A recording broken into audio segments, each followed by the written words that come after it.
हमने वेरिएशंस के बारे में पढ़ा। वेरिएशंस सोमैटिक और जर्मिनल दो अलग अलग टाइप के हैं। एंड फिर फाइनली एज पर एनसीईआरटी अगर कहा जाए तो मेंडलिज्म के बारे में, व्हाट अबाउट मेंडल, मेंडल का रिसर्च पेपर, उनके ब्रीडिंग एक्सपेरिमेंट, उनका प्लांट मटेरियल, ये सब देखा था। मेंडल की डेथ तक भी और उसके कई सालों के बाद भी उनको कोई रिकॉग्निशन नहीं मिला। तो हमने ये भी देखा कि 34 इयर्स तक 1866 से 1900, सो 34 इयर्स तक मेंडल के वर्क को बहुत ज़्यादा पब्लिसिटी नहीं मिली। तो उसके कुछ रीज़न हमने पढ़े। फिर 1900 में कार्ल कोरेंस, ह्यूगो ड्रीवीज और टशन मार्क ने मेंडल के वर्क की रीडिस्कवरी की। वहाँ से बर्थ ऑफ जेनेटिक्स हुआ और वहाँ से मेंडल को उनके वर्क की इम्पोर्टेंस मिली। जब इम्पोर्टेंस मिली तो मेंडल का वर्क यूनिवर्सल एक्सेप्टेंस का हुआ।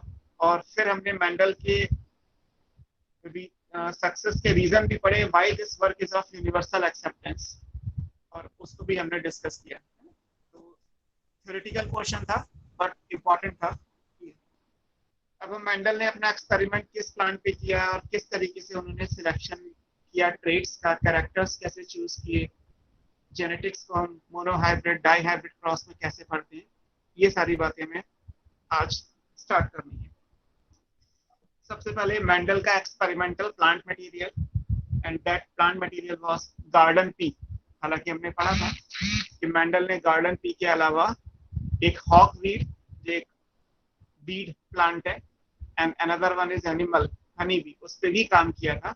हालांकि फिर भी मेंडल का जो मेन एक्सपेरिमेंटल प्लांट मटेरियल है, दैट प्लांट वाज पाइजम सटाइवम और गार्डन पी। आपने फैबेसी फैमिली जो मॉर्फोलॉजी में पढ़ा होगा, उसी का एक मेंबर है, उस पर अपना काम उन्होंने स्टार्ट किया है। तो आप नोट कर सकते हैं मेंडल आज की क्लास के हिसाब से मेंडल्स का जो एक्सपेरिमेंटल प्लांट था,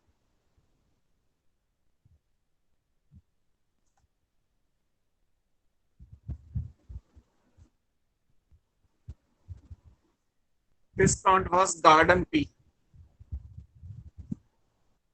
garden pea and sweet pea different है। आपको सिर्फ गार्डन पी या सिंपली पी याद रखना है। Botanical name is Pisum sativum. Mendel ने जो वर्क किया था वो गार्डन पी पे या पाइजम सटाइवम पे काम किया। अब क्यों उन्होंने पाइजम सटाइवम को चूज किया? और भी प्लांट्स थे उनके पास या और कोई और भी ले सकते थे। तो किसी भी चीज पे एक्सपेरिमेंट करने से पहले हम सिलेक्शन करते हैं कि why we want to conduct our experiment on this particular plant और एनिमल्स और एनीथिंग एल्स। तो मेंडल ने पाइजम पे अपना वर्क स्टार्ट किया। इसके लिए उन्होंने कुछ कैरेक्टर्स को चूज किए जो पाइजम में मिले उन्हें। तो सबसे पहली चीज कि why he has chosen garden pea as an experimental material. So few are the reasons. First reason आप लिख सकते हैं कि मेंडल का प्लांट बेसिकली एक एनुअल, ये पाइजम सटाइवम जो है वो एनुअल प्लांट है जिसका लाइफ स्पैन 2 to 3 मंथ्स का है। मतलब 2 to 3 मंथ्स के अंदर ये लाइफ कंप्लीट हो जाएगी।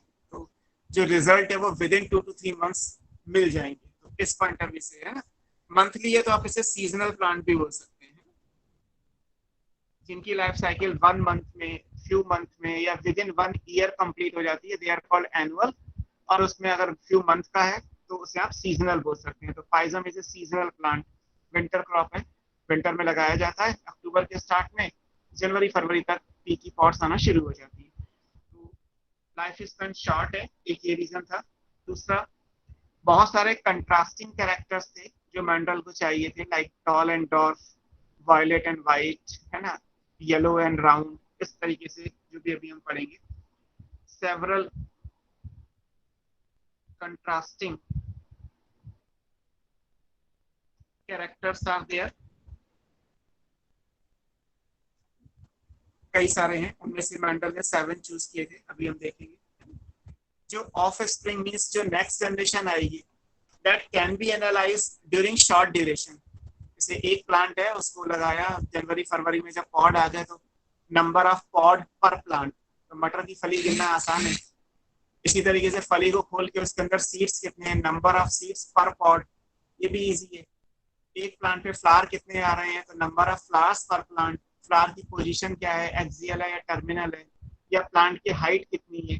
तो ये सारी चीजें आसानी से की जा सकती है क्योंकि साइज बड़ा है, नेकेड आई से या हैंडलिंग उसकी जो है वो इजी हो जाएगी। सो ऑफ स्प्रिंग जो भी नेक्स्ट जनरेशन आएगी can be analysed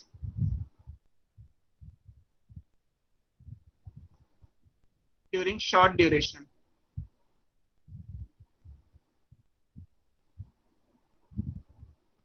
come time में आप एनालिसिस कर सकते हैं, तो ये भी एक रीजन था पाइजम को चूज करने का। पाइजम के प्लांट में आपने पढ़ा होगा सेक्सुअल रिप्रोडक्शन फ्लावरिंग प्लांट में, तो वहाँ पॉलिनेशन के टाइम पे आपको पढ़ाया गया होगा कि पाइजम का जो प्लांट है या जो फैबेसी के मेंबर्स हैं वो क्लिस्टोगैमस फ्लावर के होते हैं। क्लिस्टोगैमस या phenomena is called cleistogamy is the process where formation of flowers that never open. ऐसे फ्लावर्स बनते हैं जो कभी ओपनिंग नहीं होती जिनमें। तो ऐसे फ्लावर्स जिनमें कभी ओपनिंग नहीं होती वहां पे 100% ऑब्लिगेटरी सेल्फ पॉलिनेशन ही होगा। वहाँ ऑटोगैमी हो सकता है, वहाँ क्रॉस पॉलिनेशन नहीं हो सकता इन नेचर, बिकॉज फ्लावर कभी ओपन ही नहीं हो रहा, तो कोई भी पॉलन निकल के जा नहीं सकता और कोई और प्लांट का पॉलन इस स्टिग्मा पे आ नहीं सकता। तो प्लांट्स नेचुरली सेल्फ पॉलिनेटेड होंगे, और अगर नेचुरली सेल्फ पॉलिनेटेड होंगे तो प्लांट्स में जो कैरेक्टर्स हैं वो एक ही टाइप के होंगे। They are called homozygous similar type. ऐसे प्लांट्स को हम प्योर लाइन्स बोलते हैं। प्लांट कैसा है, is naturally self pollinated. Self pollination होगा, क्यों ऐसा है, बिकॉज आपने पढ़ा है flowers are cleistogamous, cleistogamous flowers which never open, जो कभी ओपन नहीं होते, and that's why plants are homozygous। Homozygous को आप प्योर लाइन बोल सकते हो। प्योर का मतलब है 100% pure, they are genetically pure, उनमें कोई और प्लांट का करेक्टर नहीं आएगा। तो इस पॉइंट ऑफ व्यू से ये इंपॉर्टेंट है, ये याद रखना है। हालांकि अगर हम क्रॉस पॉलिनेशन कराना चाहें आर्टिफिशियली, क्योंकि मैंडल ने तो क्रॉस किया है टॉल का डॉर्फ से, तो इसका मतलब ये है कि artificially cross pollination is possible, but nature में क्या होगा, पॉलिनेशन सेल्फ है, इसलिए वहां पे सेल्फ पॉलिनेशन ही पॉसिबल है। आप कह सकते हैं कि आर्टिफिशियली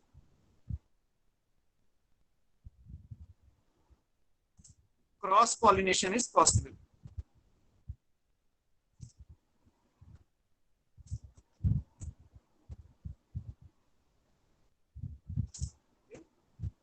आसानी से ग्रो। सर प्योर लाइन्स का मतलब क्या हुआ? सॉरी फिर से बोलो। Pure lines, pure line means 100% pure for any character. जैसे अगर टॉल के लिए कहा गया तो वो 100% टॉल है, इट मीन्स उसकी प्रीवियस जनरेशन में, आप चाहे प्रीवियस की 10 जनरेशन क्यों ना ले लें, सभी में टॉलनेस ही था, किसी में कोई डॉर्फ कैरेक्टर नहीं था। तो जब प्लांट जेनेटिकली प्योर होता है तो उसे प्योर लाइन कहते हैं। ठीक है, तो प्योर लाइन का मतलब हाँ जेनेटिकली प्योर, 100% प्योर, उसको टेक्निकल टर्म में होमोजाइगस कहा जाता है। अभी हम इसको डिफाइन भी करेंगे प्रॉपर सेंस। आसानी से ग्रो किया जाता है, easy to cultivate.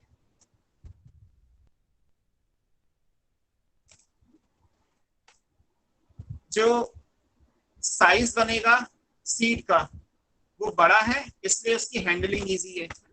Large size of seeds and so easy to handle.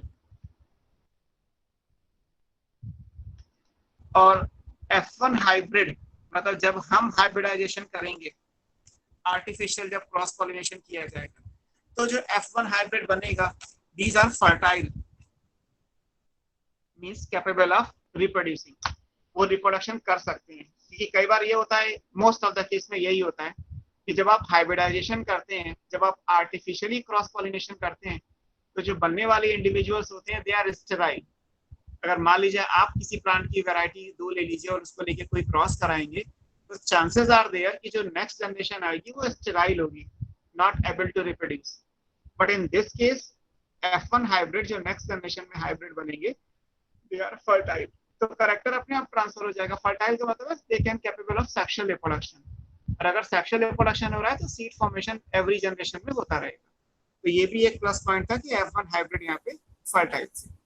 So these are the few characters जिसकी वजह से मेंडल ने गार्डन पी को चूज किया as an experimental plant material. Now अब आता है सिलेक्शन ऑफ ट्रेट, जिसे यहाँ लिखा है सेवरल कंट्रास्टिंग कैरेक्टर्स। तो मेंडल ने कौन कौन से कैरेक्टर्स चूज किए उनके बारे में देखते हैं। सिलेक्शन ऑफ ट्रेट्स,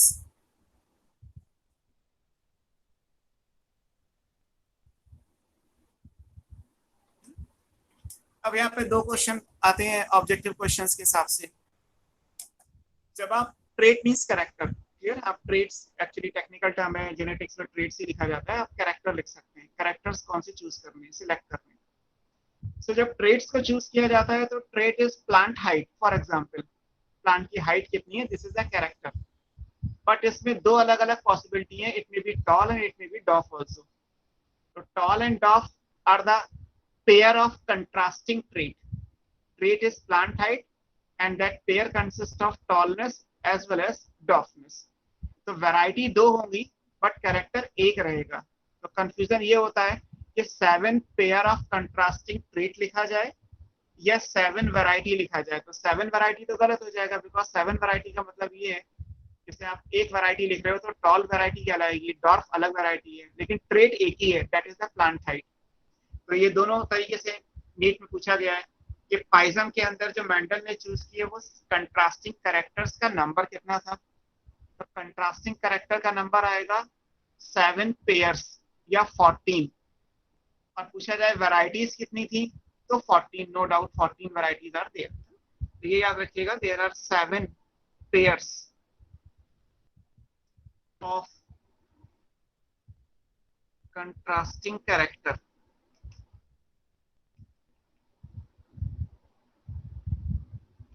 या आप चाहे तो 14 true breeding, true breeding means self pollination varieties, या तो 7 पेयर लिख लीजिए या 14 वैरायटी लिख लीजिए। अब आप ये मत कर दीजिएगा कि 7 ट्रू ब्रीडिंग वैरायटी चूज की है, 7 नहीं है, वैरायटी 14 आएंगी, उनका पेयर जब आप बनाएंगे तो कंट्रास्टिंग कैरेक्टर के साथ 7 बन जाएंगे। अब ये कौन कौन से हैं आप ये लिख सकते हैं, लाइक ये कैरेक्टर्स हैं। अभी तो मैं लिख दे रहा हूँ डोमिनेंस एंड रिसेसिव, हम अभी आगे पढ़ेंगे कि डोमिनेंट का मतलब क्या है और रिसेसिव का मतलब क्या है। First character is stem, stem की वजह से प्लांट की हाइट आएगी, स्टेम और प्लांट हाइट। ये अगर कैरेक्टर है तो इसमें dominant is tall, recessive is dwarf, toll and dwarf हो गया है। फिर ऐसे फ्लावर का कैरेक्टर है, फ्लावर पोजीशन,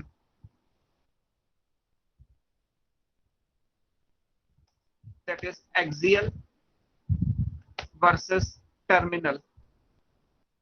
फ्लावर अकेला है या तो लीफ के एक्सियल में होगा, मॉर्फोलॉजी का याद हो तो, या फिर किसी ब्रांच या स्टेम के टॉप पे बनेगा, तो टर्मिनल फ्लावर भी हो सकता है। थर्ड, फ्लावर का कलर,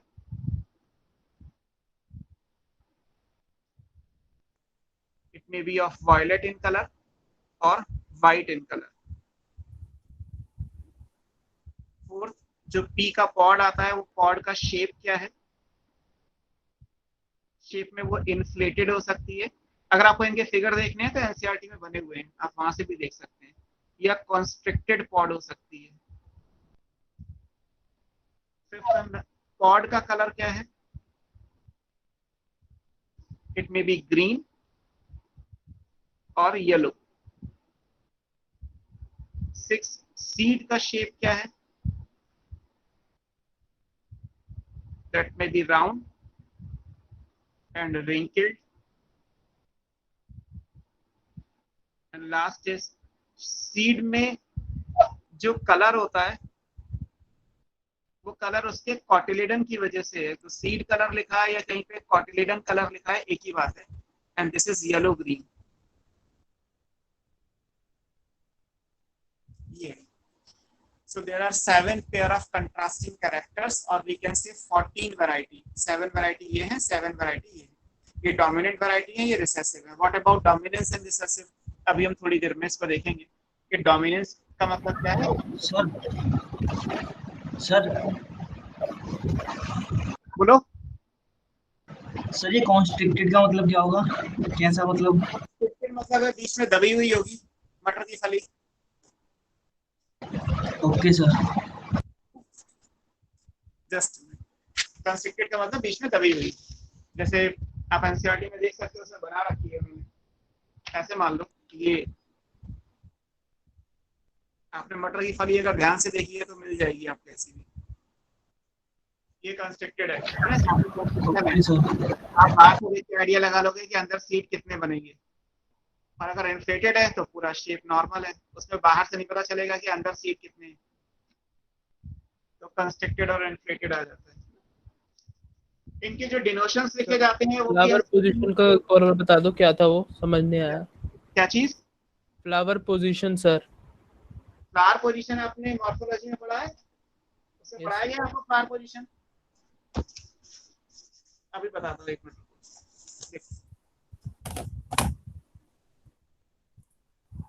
ये आपने पढ़ा होगा ना लीफ. ये पोजीशन क्या कहलाती है? एक्सिल. एक्सिल में एक बड होती है, इसे क्या बोलते हैं? एक्सिलरी बड. हाँ सर. अगर इस एक्सिलरी बड से फ्लावर बन जाए तो ये फ्लावर क्या कहलाएगा? एक्सिलरी पोजीशन के हिसाब से. अकेला है, अकेले को बोलते हैं सॉलिटरी और एक्सिलरी, एक्सिल में बना. या फिर ये टिप है, स्टेम की टिप है या ब्रांच की टिप है, बड तो यहाँ भी होगी, यहाँ फ्लावर बन जाए तो ये कहलाएगा टर्मिनल. अकेला बनेगा तो सॉलिटरी टर्मिनल. तो या तो फ्लावर एक्सिल में बनेगा, लीफ के एक्सिल में तो एक्सिलरी, या फिर टिप पे बनेगा तो टर्मिनल. सर एक प्लांट में पी प्लांट के बस एक ही तरह का उगेगा, मतलब या तो एक्सिलरी या फिर टर्मिनल. हाँ, 2 तरीके, एक नहीं 2 तरीके के हो सकते हैं. मतलब दोनों एक साथ नहीं हो सकते, ये पूछ रहा हूँ सर. वो कॉन्ट्रास्टिंग है ना. नहीं, दोनों एक साथ नहीं होंगे. एक बार में एक होगा. एक या बारी तो में सब एक ही होगा. एक्सिलरी आएंगे या सब में टर्मिनल आएंगे. ठीक है सर. एक ही प्लांट पे जितने भी फ्लावर हैं ऑल आर एक्सिलरी और आर टर्मिनल.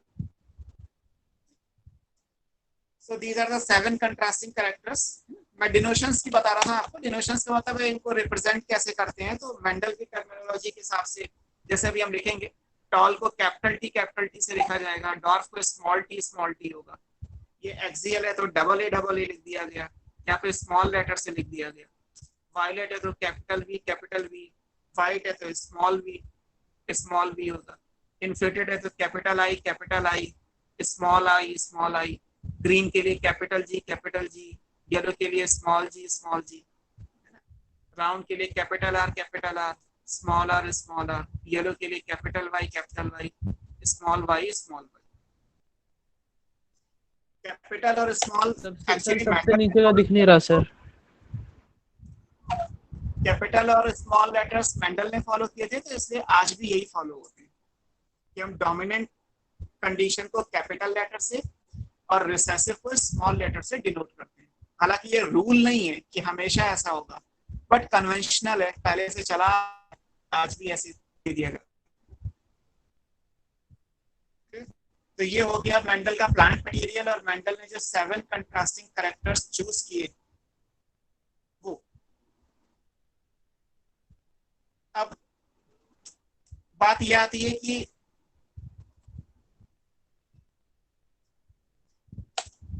मेंडल ने जब अपना वर्क करना शुरू किया तो शुरू में ये माना गया पाइजम के अंदर जो 2n नंबर ऑफ क्रोमोसोम है वो 14 है, n इज इक्वल टू 17 है ना. जैसे हमारी बॉडी में क्या है, 2n इज इक्वल टू 46. पता है आपको हमारी बॉडी में 23 पेयर ऑफ क्रोमोसोम है.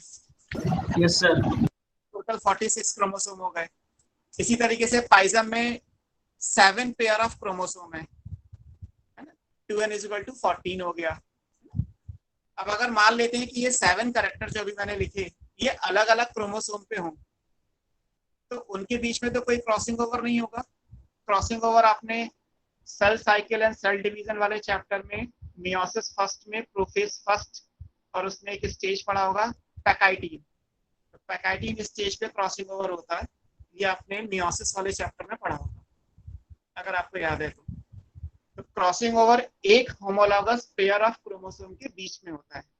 अब पाइजम में 7 होमोलॉगस पेयर ऑफ क्रोमोसोम है, मैंने बोला ना 2n इक्वल टू 14 तो n equal to 7, pair of chromosome कितने बनेंगे 7।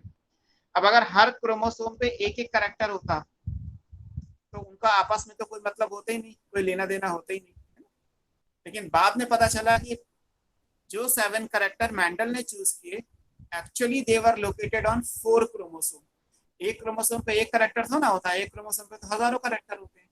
तो मैंडल ने जो 7 कैरेक्टर चूज किए वो बेसिकली पाइजम के 4 क्रोमोसोम पे प्रेजेंट थे, रादर देन जैसा सोचा जाता था या मानते थे लोग कि 7 pair of contrasting character were located on 7 pair of chromosome. तो ये लाइन आपको याद इसलिए रखनी है कि आने वाले किसी टॉपिक में इस लाइन की जरूरत पड़ेगी हमें। अभी मैं से क्या मेंशन कर दे रहा हूँ, ये जो 7 कैरेक्टर्स हैं they were actually located on 7 chromosomes, ये आपको याद रखनी है बात। इसको नोट करके लिख लीजिए इसी के नीचे, एक इंपॉर्टेंट नोट मान के आप लिख सकते हैं कि genes for all the 7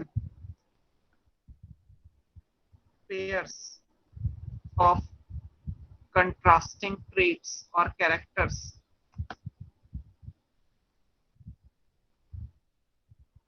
were located on 4 chromosomes.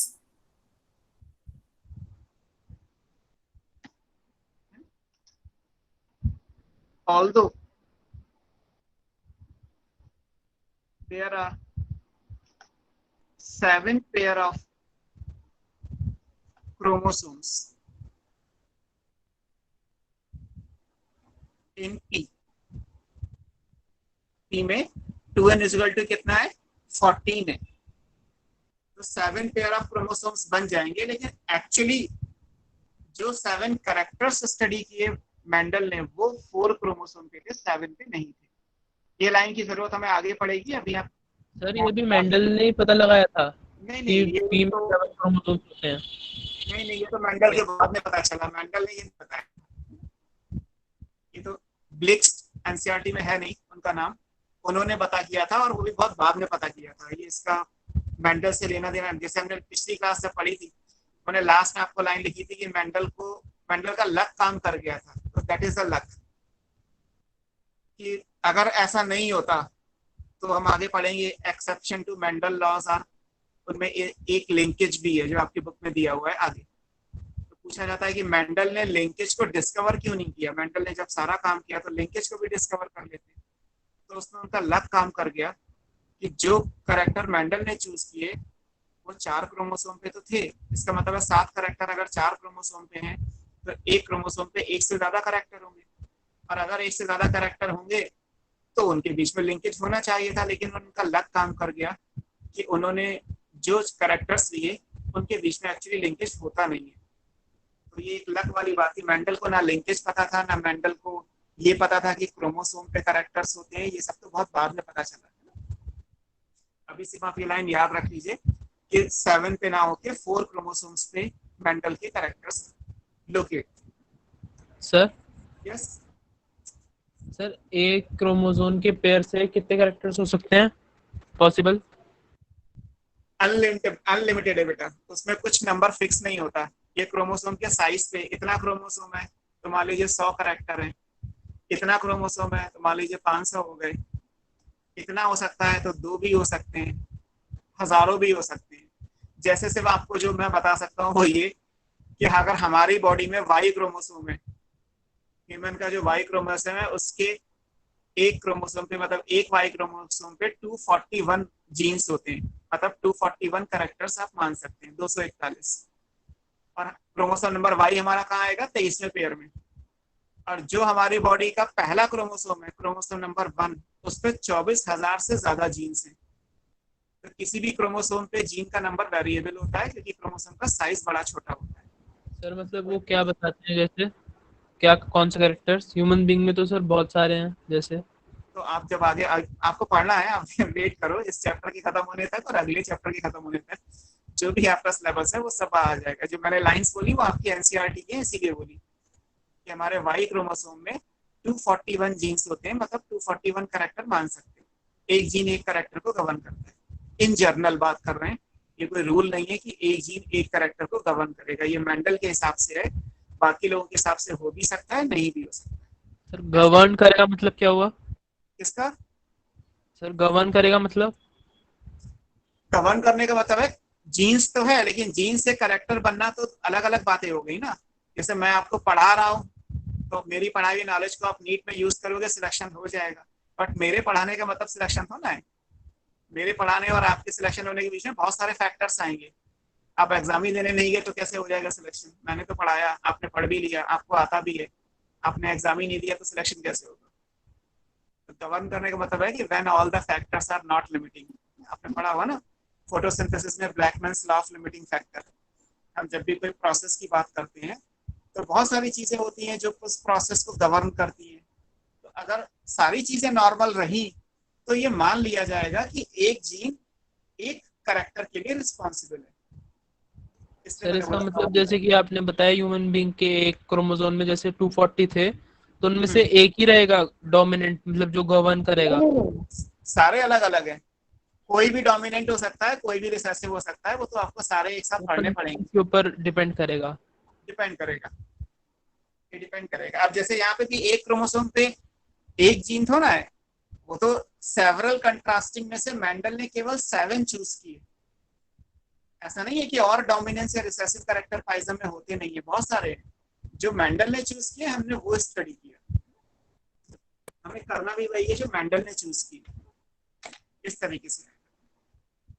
अब हम टर्मिनोलॉजी जो टर्म्स जेनेटिक्स में यूज करने हैं हमें आगे, उनके बारे में हम ब्रीफ पढ़ेंगे कि क्या क्या टर्मिनोलॉजी जेनेटिक्स में यूज की जाती है। एक जेनेटिक टर्मिनोलॉजी करके हम सेक्शन पढ़ते हैं।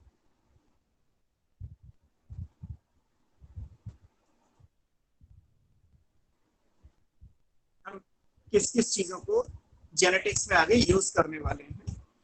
बुक में कोई टॉपिक या हेडिंग नहीं दी हुई है, लेकिन जब आप बुक में पढ़ोगे तो आपको बीच बीच में ये चीजें बोल्ड करके लिखी होंगी कि इसकी डेफिनेशन ये है, इसकी डेफिनेशन ये है। तो हम वो डेफिनेशन एक साथ पढ़ रहे हैं जो हमें पूरे चैप्टर में बार बार यूज करना है।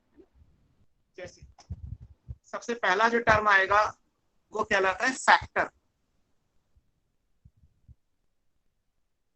फैक्टर वर्ड मेंडल ने दिया था।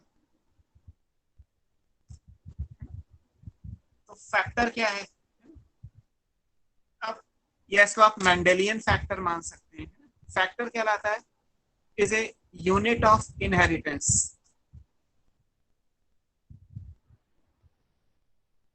ये इनहेरिटेंस की यूनिट है। और फैक्टर करता क्या है? जैसे हमने बोला कि एक जीन एक कैरेक्टर को गवर्न करता है, तो मेंडल के हिसाब से जीन वर्ड नहीं था, मेंडल के हिसाब से फैक्टर वर्ड था। तो ये करता क्या है? विच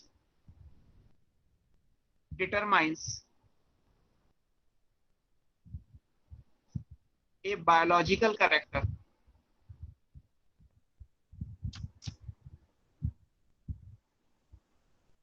या ट्रेट, जो भी आप लिखना चाहें।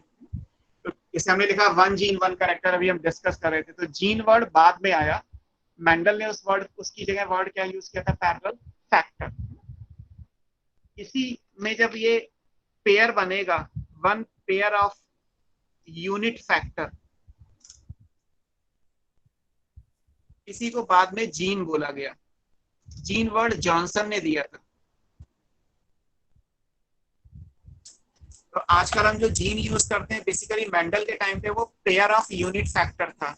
एक जीन का मतलब है हैविंग दो फैक्टर, टू फैक्टर्स, और टू फैक्टर यूनिट फैक्टर होंगे। यूनिट मतलब जिसे हम कहीं भी यूज कर सकते हैं।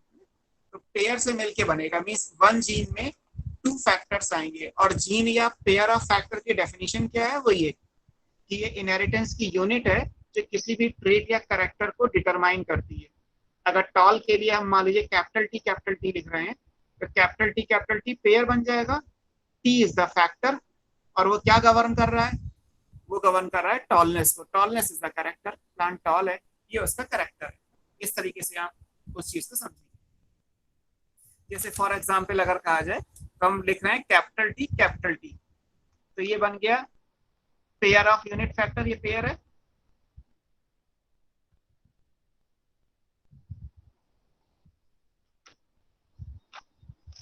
और ये गवर्न क्या कर रहा है, tallness,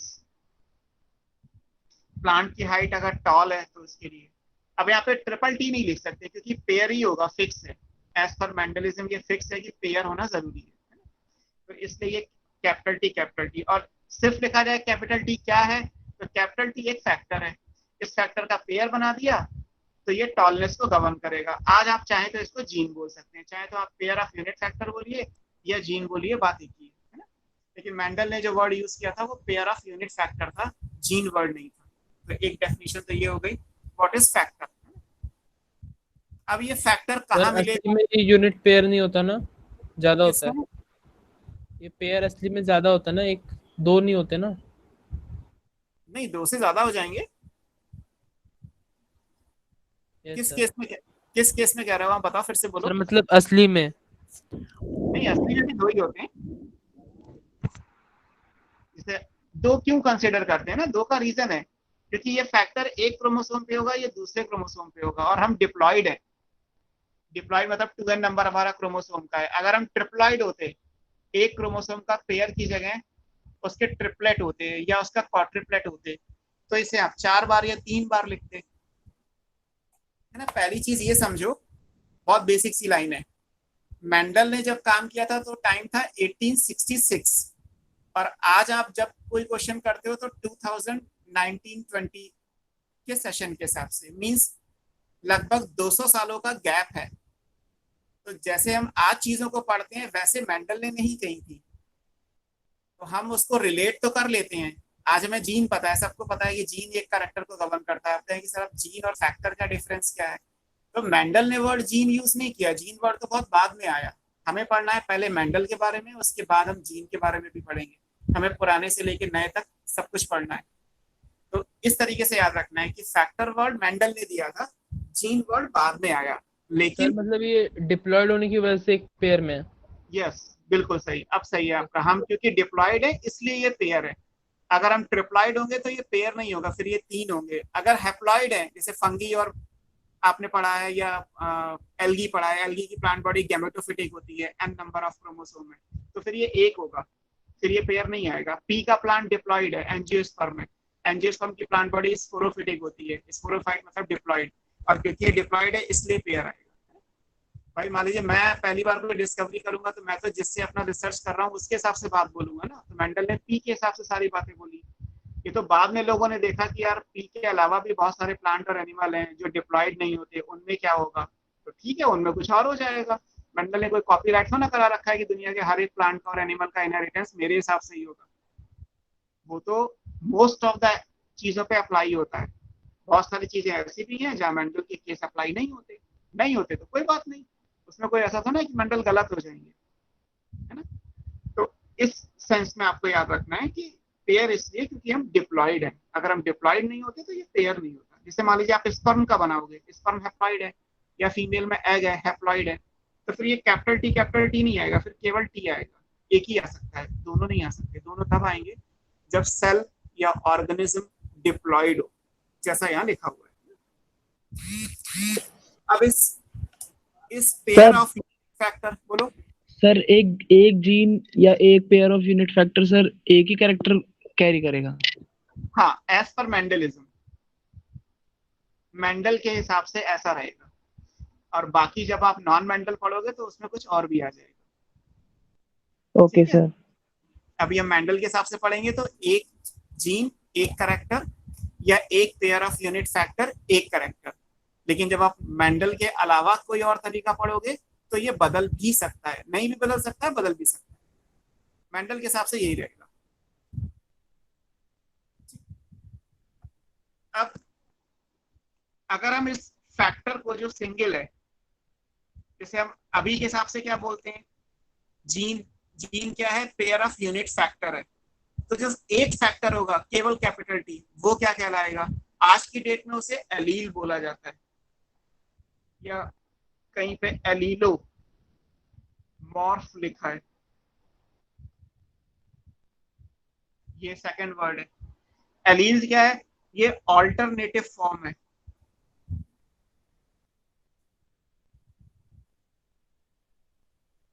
of the same gene.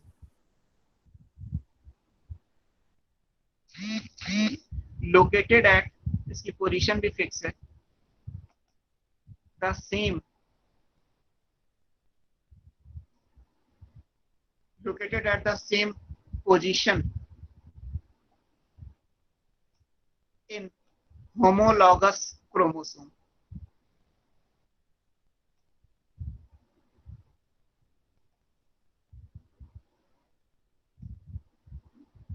Homologous chromosome पे आएगा। अब होमोलॉगस क्रोमोसोम आपने सेल वाले चैप्टर में भी पढ़ा होगा, ऐसे क्रोमोसोम जिनकी पोजीशन एक ही होती है।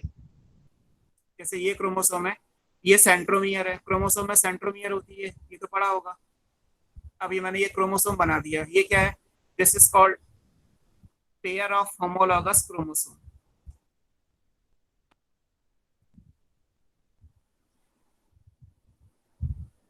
अब ये होमोलॉगस है, ये कैसे पता चलेगा? होमो मतलब सिमिलर, लॉगस मीन्स ओरिजिन। तो ये सिमिलर ओरिजिन के, ये कैसे पता चलेगा? ये इस बात से पता चलता है कि एलील जो भी होंगी वो एक ही लिखा है, ऑल्टरनेटिव फॉर्म होगी of the same gene. Gene एक ही रखनी है। जीन किससे बनती है? पेयर से बनती है। तो पेयर में अगर कैपिटल टी तो सेम हो गए, बट अगर कैपिटल टी स्मॉल टी लिख दिया जाए तो वो क्या बन जाएंगी? ऑल्टरनेटिव फॉर्म्स, एक डोमिनेंट और एक रिसेसिव। एक कैपिटल टी है, एक स्मॉल टी है। तो अब सेंट्रोमियर से अगर इधर की तरफ कैपिटल टी है तो इधर ही स्मॉल टी होगी, और कैपिटल टी के ठीक सामने स्मॉल टी आएगी, है ना? ये लिखा है ऑल्टरनेटिव फॉर्म है, एक डोमिनेंस और एक रिसेसिव, एक कैपिटल एक small, of the same gene, and the gene is called, ये जीन है। अगर पेयर बना दोगे तो क्या कहलाएगा? ये पेयर है, अगर ये पेयर है तो क्या कहलाएगा? जीन। जीन किसके लिए है? ये मान लेते हैं फॉर प्लांट हाइट।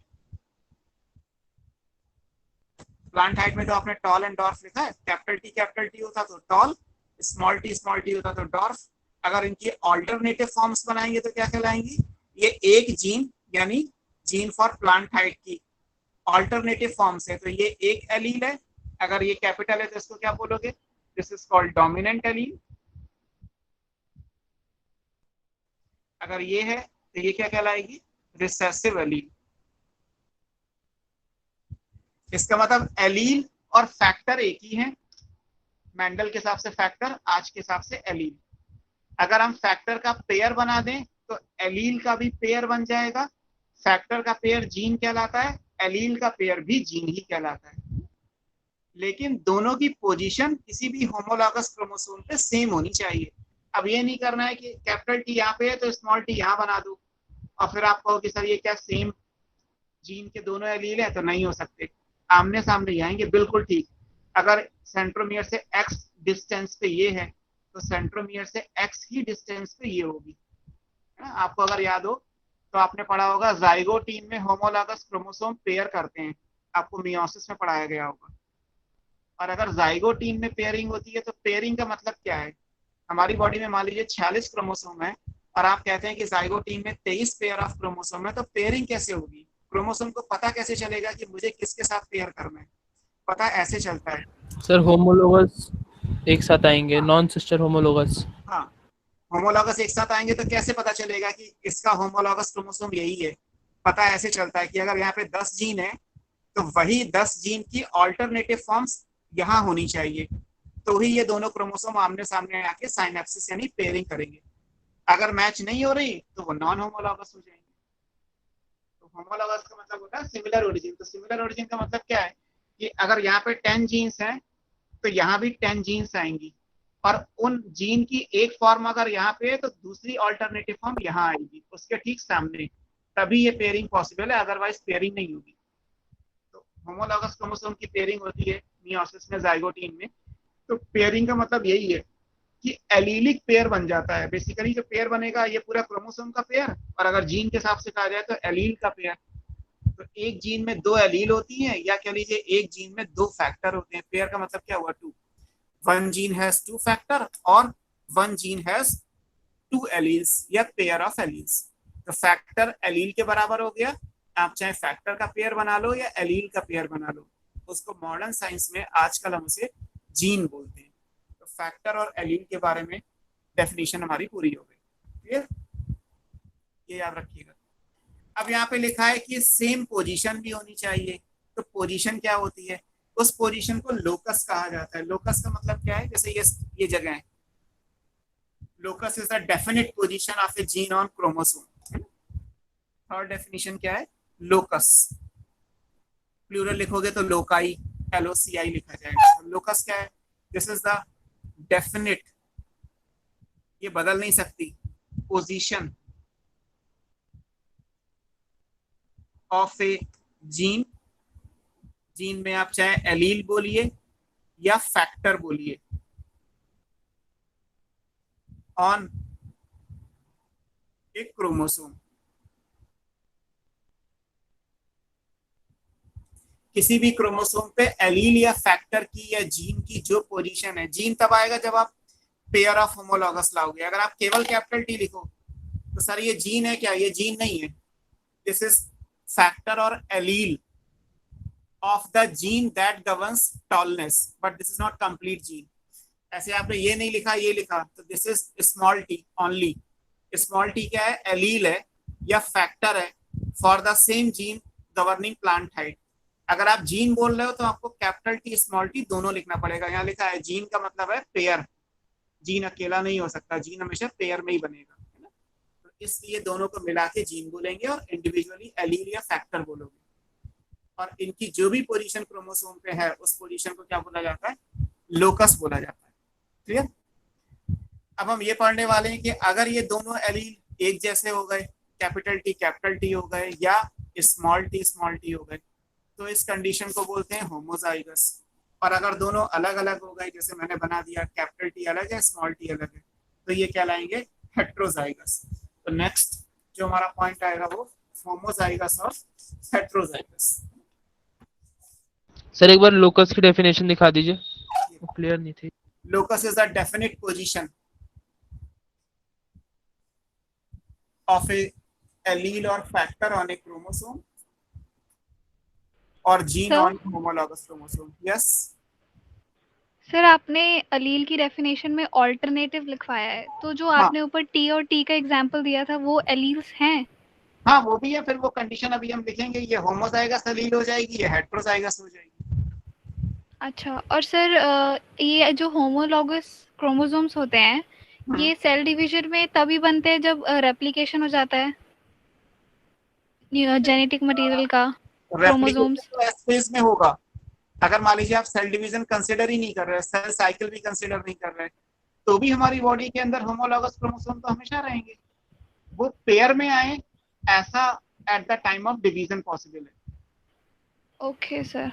तो अगर सेल डिवाइड नहीं कर रही, लाइक हमारी बॉडी में कार्डिक मसल है, एक सेल ही है, कभी डिवाइड नहीं करती, या न्यूरॉन्स है डिवाइड नहीं करते, तो न्यूरॉन्स के न्यूक्लियस के अंदर भी हमारी बॉडी में 2n = 46 ही रहेगा, और वहां भी पेयर ऑफ होमोलॉगस क्रोमोसोम है, लेकिन हमें दिखाई नहीं देगा, बिकॉज क्रोमोसोम तब दिखाई देते हैं जब सेल डिवाइड कर रही होती है। अदरवाइज क्या होगा? उन क्रोमोसोम के पैरेलल में जो क्रोमैटिन होगा वो नजर आएगा, क्योंकि जब सेल डिवाइड नहीं करती तो क्रोमैटिन होता है, जब सेल डिवाइड करती है तो क्रोमोसोम बनते हैं, क्रोमैटिन कंडेंस होगा और पैकेजिंग ये प्रोफेज के लास्ट में क्रोमोसोम अपीयर हो जाते हैं। तो इस तरीके से है कि हमें दिखाई एक्चुअली तभी देगा जब डिवीजन हो रहा होगा, अदरवाइज प्रेजेंट हमेशा है, चाहे डिवाइड करे या ना करे। क्लियर? सर थोड़ा सा डाउट है, मतलब अभी आपने बताया कि जो टी वाला है ये दोनों अलग अलग क्रोमोसोम्स पे होते हैं, क्योंकि हम डिप्लॉयड हैं तो हमारे पास पेयर्स हैं। तो ठीक है। अगर किसी ऑर्गेनिज्म में टी और स्मॉल टी हुआ तो इसका मतलब दो क्रोमोसोम्स, एक क्रोमोसोम पे कैपिटल टी है और एक क्रोमोसोम पे स्मॉल टी है। यस ठीक है। तो सर मतलब मेरे को ये समझना है कि ऐसी जो सिचुएशन है वो डबल होने के बाद होता है या फिर क्रोमैटिन के टाइम पे ही होता है? नहीं, डबल होने पे तो और डबल होगा।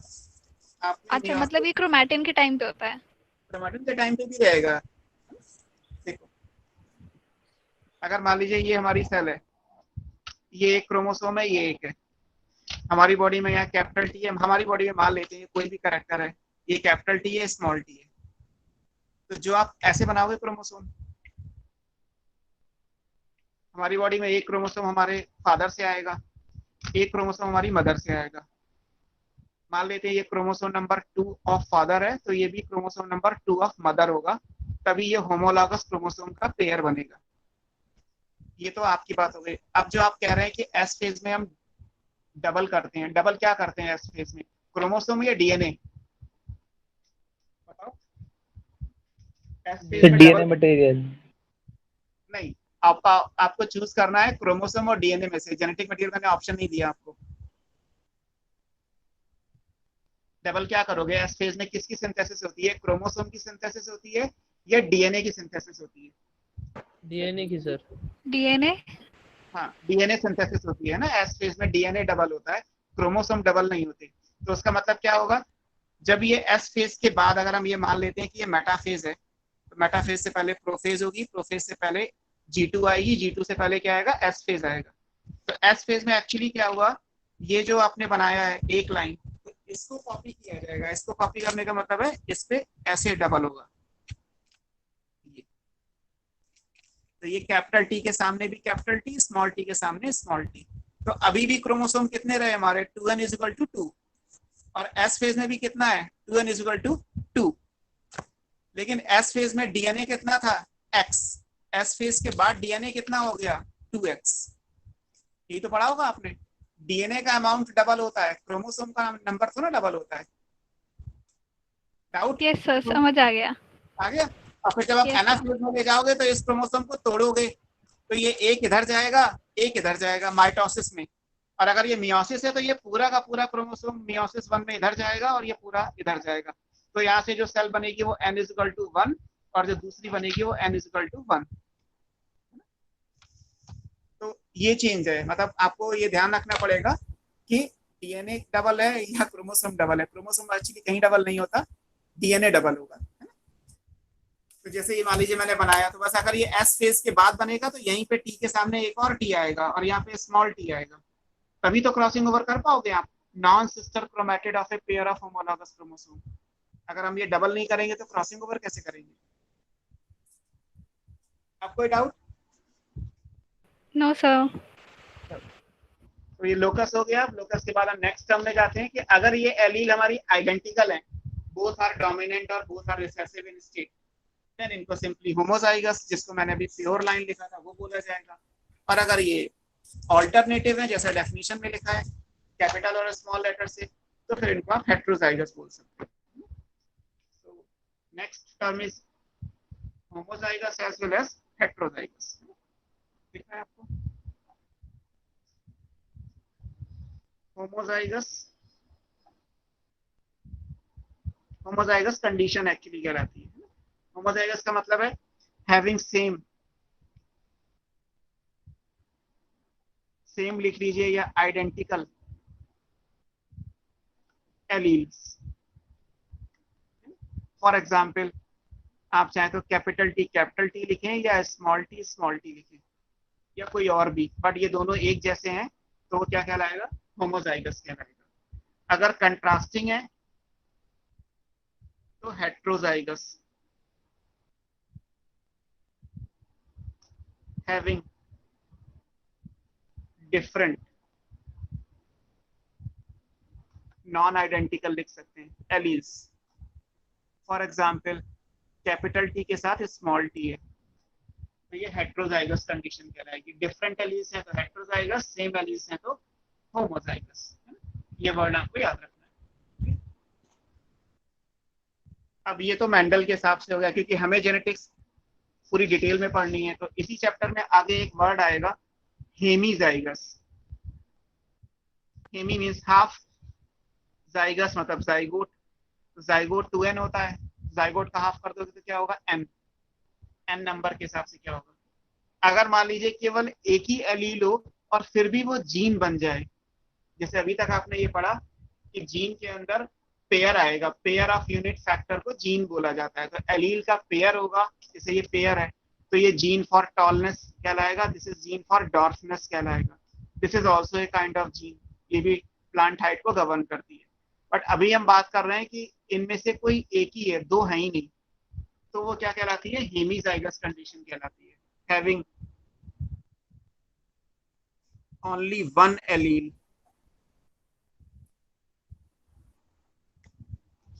of a gene expressing itself।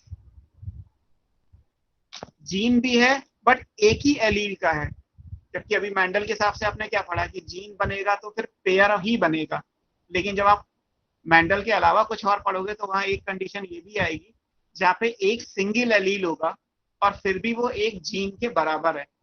तो ऐसी कंडीशन को हम क्या बोलते हैं, हेमीजाइगस बोलते हैं। और इसके एग्जाम्पल में क्या पढ़ाया जाएगा, हमारी बॉडी में, मीन्स ह्यूमन की बॉडी में जो वाई क्रोमोसोम होता है उसके लिए ये एप्लीकेबल आएगा। इसका एग्जाम्पल क्या है, ह्यूमन मेल, ह्यूमन फीमेल नहीं है। दिस इज ऑलवेज हेमीजाइगस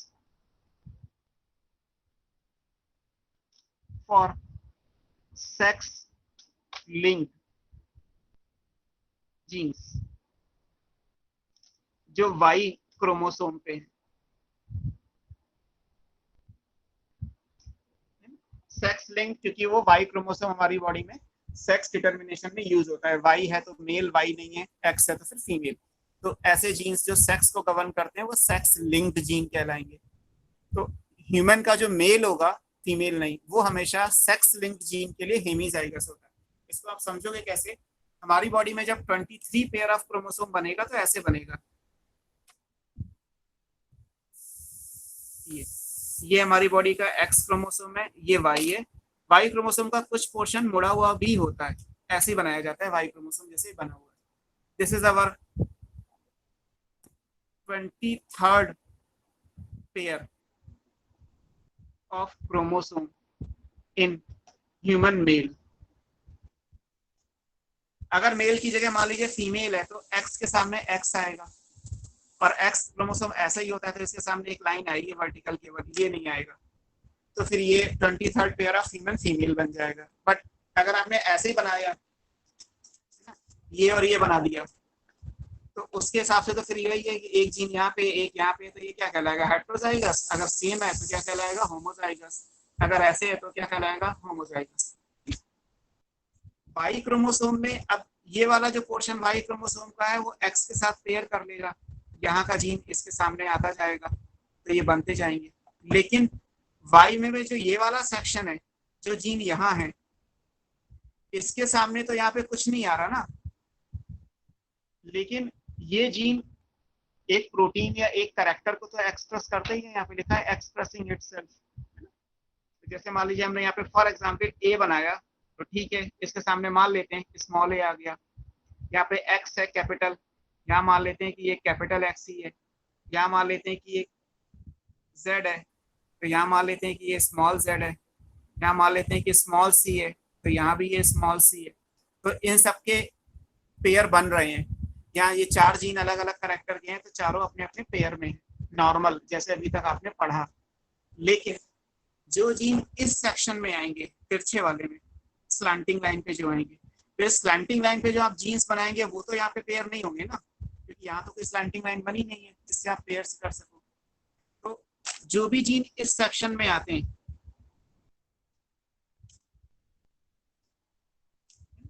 ये हमारी बॉडी का क्या कहलाता है, दिस इज कॉल्ड डिफरेंशियल, क्योंकि ये अलग है। और नॉन होमोलॉगस, अब ये पेयर तो है ही नहीं, तो क्या कहलाएगा, non homologous part of Y chromosome, क्योंकि ये एक्स में नहीं हो सकता, इसलिए केवल ह्यूमन मेल में पॉसिबल है, फीमेल में नहीं आ सकता। ये जो उसके रिसेसिव फैक्टर्स हैं, ये क्या करते हैं, बाकी जो भी कैरेक्टर ही गवर्न करेगा, डोमिनेंट भी कैरेक्टर ही गवर्न करेगा। कोई भी करेक्टर, मैंने तो एक रैंडम लिख दिया नाम, आप अलग अलग जीन के अलग अलग करेक्टर लिखते हो। सर मतलब जैसे कि एक्स कैरेक्टर है वो वो हो क्या बोलते हैं रिसेसिव हो या फिर डोमिनेंट हो, वो तो सेम रहेगा ना हमेशा? हाँ ये सेम है, ये पूरा एक जीन है, ये दूसरा जीन है, ये तीसरा है, ये चौथा है। इंपॉर्टेंट ये है कि यहाँ पे जितने भी जीन है वो पेयर में है, आइदर इन होमोजाइगस और इन हेट्रोजाइगस, है ना। पेयर तो आप यही बना रहे हो ना, या तो होमोजाइगस में पेयर बनाते हो या हेट्रोजाइगस में पेयर बनाते हो। लेकिन बिना पेयर बनाए कोई जीन कैसे बनेगा? मेंडल के हिसाब से तो नहीं बनना चाहिए, लेकिन हमारी बॉडी में ऐसा होता है। ह्यूमन मेल की बॉडी में पेयर नहीं बनता फिर भी जीन है, क्योंकि अगर मान लीजिए कोई जीन यहाँ पे है, for example this gene is के, चाहे कैपिटल लिखो या स्मॉल लिखो कोई फर्क नहीं पड़ता, बिकॉज इसके सामने ना तो कोई कैपिटल के आ रहा है ना कोई स्मॉल के आ रहा है। तो ये वाला जीन क्या करेगा? ये जीन एक ही है, एक ही एलील है, single allele, only one allele है ये, बट फिर भी अपने आप में ये कंप्लीट है, ये अपना एक्सप्रेशन गवर्न करेगी। तो ऐसे जीन्स क्या कहलाते हैं? हेमीजाइगस कहलाते हैं, क्योंकि ये आधे हैं, इसमें पेयर नहीं बन सकता कभी भी, ये ऐसे ही रहेगा और ये एक्सप्रेस करेगा।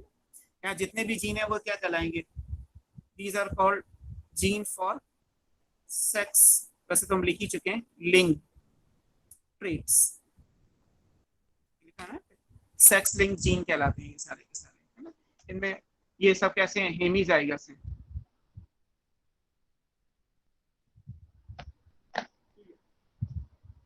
जैसे यहाँ वाला जीन है, यहाँ पे कोई भी आप जीन मान सकते हो। यहाँ पे मान लेते हैं कि एक जीन आपको पढ़ाया जाएगा आगे इसी चैप्टर में, TDF है, टेस्टिस डिटरमाइनिंग फैक्टर। तो टेस्टिस बनाने वाला जो जीन होता है वो यहाँ होता है। अब कोई भी एबनॉर्मलिटी हो, कभी भी फीमेल में टेस्टिस नहीं बन सकती, फिक्स है ऑलवेज। अगर आप जेनेटिक एबनॉर्मलिटी भी कंसीडर कर लोगे जो आपको इस चैप्टर में पढ़ाई जाएंगी, तो मेल के कैरेक्टर फीमेल में आ सकते हैं, फीमेल के कैरेक्टर मेल में आ सकते हैं, बट जो भी कैरेक्टर एबनॉर्मलिटी या म्यूटेशन की वजह से आएंगे, those all are secondary sexual characteristic. कभी भी ये नहीं होगा कि मेल में टेस्टिस बनता है तो फीमेल में भी टेस्टिस बन जाए, या फीमेल में ओवरी बनती है तो मेल में ओवरीज आ जाए।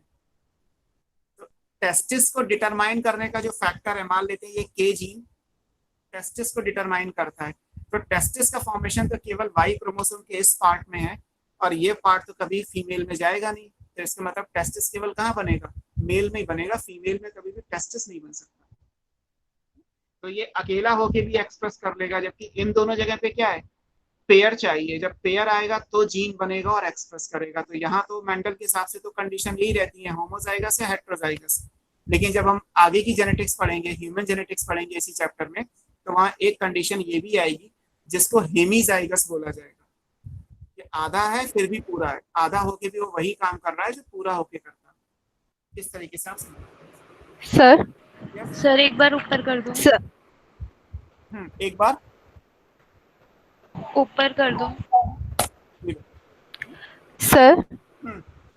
सर आपने अभी हेप्लॉइड के बारे में बताया था कि उसमें सिर्फ एक ही लाइक टी नहीं सिर्फ सिंगल टी, तो वो भी हेमीजाइगस में आएगा?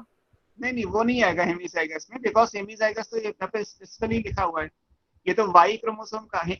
जो हैप्लॉइड है उसमें तो क्रोमोसोम एक होगा, है ना। हैप्लॉइड जेनेटिक्स मान लीजिए अगर आप पढ़ते हो तो उसमें क्रोमोसोम एक है और एक, लेकिन तब भी अगर मान लीजिए एल्गी की प्लांट बॉडी है तो प्लांट बॉडी हैप्लॉइड है, लेकिन एल्गी में जाइगोट तो बनता ही है ना, स्पोरोफाइट तो 2n बनेगा ना, और फिर जाइगोट में मियोसिस होती है, आप पढ़ते ही हैं।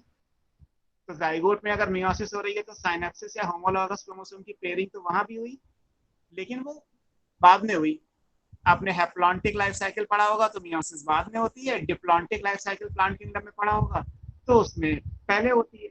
पहले और बाद में तो डिफरेंस है, मियोसिस तो दोनों ही जगह होगी ना, और मियोसिस होगी तो क्रोमोसोम का पेयर तो दोनों जगह आएगा। Genetics is all about sexual reproduction, और सेक्सुअल रिप्रोडक्शन का मतलब है मियोसिस और फ्यूजन ऑफ गैमीट्स। अब क्वेश्चन सिर्फ ये है कि प्लांट में मियोसिस कब होगी, तो आपने ऑलरेडी प्लांट किंगडम में पढ़ा है कि एल्गी और ब्रायोफाइट, एल्गी स्पेशली, एल्गी की प्लांट बॉडी गैमेटोफिटिक है तो उसमें मियोसिस जाइगोट में होती है। जिम्नोस्पर्म और एंजियोस्पर्म की प्लांट बॉडी डिप्लॉइड है तो मियोसिस गैमेटिक होती है, गैमीट बनाने की सेल्स में होती है। और ब्रायोटेरिडो में जो मियोसिस है वो हैप्लोडिप्लॉन्टिक लाइफ साइकिल के हिसाब से होती है। बट मियोसिस तो हर जगह हो रही है ना, हमें तो ये देखना है कि मियोसिस हो रही है, हमें ये नहीं देखना कि वो कब हो रही है और कहाँ हो रही है। जहां भी होगी होमोलॉगस क्रोमोसोम की पेयरिंग या साइनेप्सिस और क्रॉसिंग ओवर, ये सब तो हर जगह रहेगा, इसलिए कोई कंफ्यूजन वैसे नहीं रखना है ना। जेनेटिक्स का मतलब है, आपको मान लीजिए कि आप डिप्लॉयड ऑर्गेनिज्म ले रहे हो और सेक्सुअल रिप्रोडक्शन कंसिडर कर रहे हो। अगर ए सेक्सुअल रिप्रोडक्शन है तो फिर ये सारी बातें अप्लाई नहीं हो पाती, क्योंकि वहां पे मियोसिस नहीं आएगी। ए सेक्सुअल रिप्रोडक्शन में मियोसिस हो गई तो गैमीट फ्यूज नहीं करेंगे, पार्थिनोजेनेसिस भी हो सकती है। तो जेनेटिक्स का मतलब है sexually reproducing diploid organism. Sir एक बार होमोजाइगस की डेफिनेशन दिखा दो। होमोजाइगस मतलब having same allele, identical alleles, having same और identical alleles. Homozygous having different alleles, heterozygous, having only one allele not pair, तो हेमीजाइगस। और ये कहाँ होता है उसका एग्जाम्पल दे दिया, ह्यूमन मेल में वाई क्रोमोसोम, क्योंकि ये आपको आगे पढ़ना है इसीलिए मैंने ये एग्जाम्पल दिया है। एग्जाम्पल और भी हो सकते हैं, वाई क्रोमोसोम और भी एनिमल्स में होता है, लेकिन फिर भी हमने अपना इसलिए लिखा क्योंकि आगे आप ये पढ़ेंगे, इसी चैप्टर में आगे पढ़ेंगे, इसलिए मैंने ये वाला दे रखा है। अब नेक्स्ट टर्म क्या आएगा? नेक्स्ट टर्म क्या रहता है? प्योर लाइन, अभी हमने लिखा था।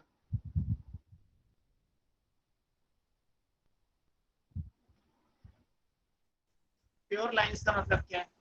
प्योर लाइन का मतलब होता है कि कोई भी होमोजाइगस इंडिविजुअल की जनरेशन, होमोजाइगस ये है हैविंग आइडेंटिकली, इसकी जितनी भी जनरेशंस होंगी वो सारी जनरेशन क्या कहलाएंगी? प्योर लाइन कहलाएंगी, क्योंकि इसमें केवल एक ही कैरेक्टर है, टॉल, यहाँ से भी टॉल, यहाँ से भी toll.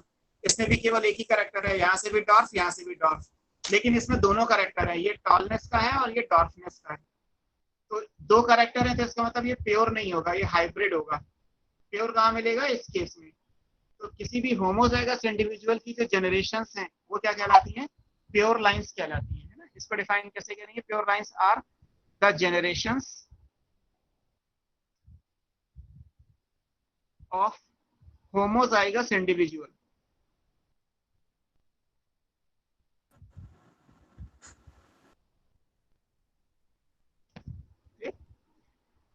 which produce offspring, means next generation of only one type, only one parental type।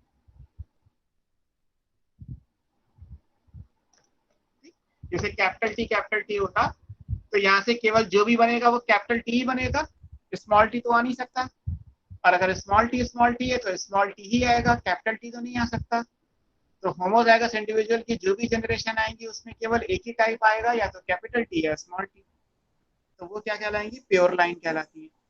और अगर हम मान लेते हैं कि हेट्रोजाइगस की जनरेशन है तो फिर दोनों पॉसिबिलिटी है, कैपिटल टी भी आ सकता है आने वाली जनरेशन में, स्मॉल टी नीचे का देख नहीं रहा, स्मॉल टी भी आ सकता है आने वाली जनरेशन में, तो फिर वो प्योर लाइन नहीं कहलाएंगी। तो जो होमोजाइगस की जनरेशंस हैं वो प्योर लाइन कहलाती है, हेट्रोजाइगस की जनरेशन को प्योर लाइन नहीं बोलते। ये डेफिनेशन हो गई प्योर लाइन की।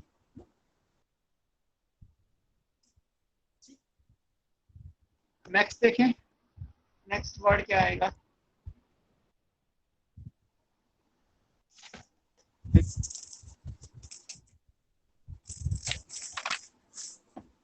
आप लोगों का व्हाट्सएप ग्रुप बना हुआ है कोई? Yes yes sir. सर। मेरे लिए विजिबल नहीं है, शायद मेरा नंबर ऐड नहीं होगा उसमें, है ना? आप लोग में आपस में कोई एडमिन है या केल्विन की तरफ से कोई है? सर मधु मैम है। मधु मैडम है, ठीक है, मैं उन्हें कन्वे कर दूंगा। उससे बेनिफिट ये होगा कि जब मैं ऐड हो जाऊंगा तो मैं इसका आपको पीडीएफ फाइल बना के भेज दूंगा, तो आप लोग अगर नोट नहीं कर पाते हो या कोई गलती होती है या दोबारा मेरा लिखा हुआ आपको देखना है तो आप उसे आसानी से देख पाओगे, ठीक है? सो अब नेक्स्ट वर्ड हमारे लिए क्या, नेक्स्ट टर्म क्या इंपॉर्टेंट है? हम बार बार यूज कर रहे हैं डोमिनेंस और रिसेसिव, ये कैसे डिफाइन किया जाता है? Dominant and recessive. इसको कैसे डिफाइन करेंगे, है ना? तो जब भी आप कोई हेट्रोजाइगोट लेंगे, इन्हें हेट्रोजाइगोट, हेट्रोजाइगोट का मतलब क्या है? For example capital T small T, यही लिखा हेट्रोजाइगस कंडीशन। होमोजाइगस में तो आएगा नहीं कुछ, हेट्रोजाइगस में दो अलग अलग डिफरेंट एलील आएंगी, कैपिटल टी स्मॉल टी, ये लिख लिया। तो हेट्रोजाइगस का मतलब क्या होता है? Two contrasting allele.